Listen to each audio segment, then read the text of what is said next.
Hello friends, welcome के video में अपन discuss करेंगे डायरेक्ट टैक्स और इनडायरेक्ट टैक्स क्या होता है। आपने सुना होगा इनकम टैक्स लगता है, जीएसटी लगती है, वो है क्या, किस कैटेगरी में आते हैं। स्टार्ट करते हैं।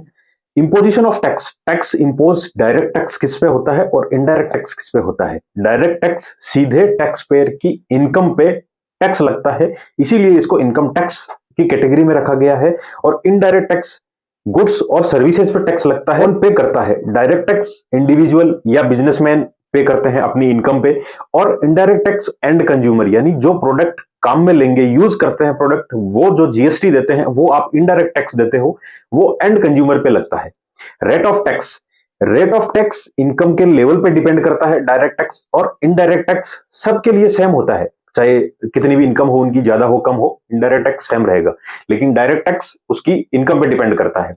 इन टैक्स का पेमेंट, डायरेक्ट टैक्स एक तरह से देखा जाए तो सीधे गवर्नमेंट के पास जाता है, यानी जितनी इनकम है उस पर कैलकुलेट करके सीधा टैक्स गवर्नमेंट को पे कर देते हैं।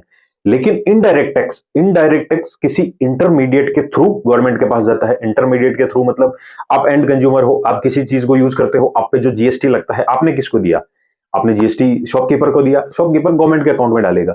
ये इनडायरेक्टली गवर्नमेंट के पास पहुंचता है, एंड कंज्यूमर पे लगता है। और डायरेक्ट टैक्स है वो सीधे गवर्नमेंट के पास जाता है अपने इनकम के स्लैब रेट के हिसाब से। Nature of tax. Direct tax progressive tax होता है, यानी जैसे जैसे आपकी इनकम बढ़ेगी आप पे टैक्स भी बढ़ता जाएगा। जबकि इनडायरेक्ट टैक्स रिग्रेसिव टैक्स होता है, यानी आपकी इनकम से कोई मतलब नहीं है, सर्टेन जो टैक्स लगेगा परसेंटेज वो लगेगा ही, आपकी इनकम चाहे कम हो चाहे ज्यादा हो। ट्रांसफरेबिलिटी।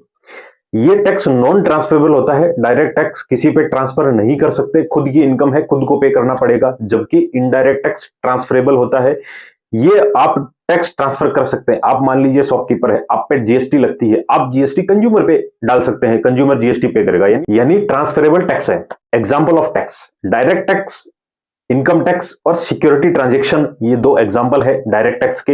ये डायरेक्ट टैक्स की कैटेगरी में आते हैं। जबकि इनडायरेक्ट टैक्स की कैटेगरी में आप जीएसटी ले सकते हैं, goods and services tax, excise duty, VAT, ये सब इनडायरेक्ट टैक्स की कैटेगरी में आता है।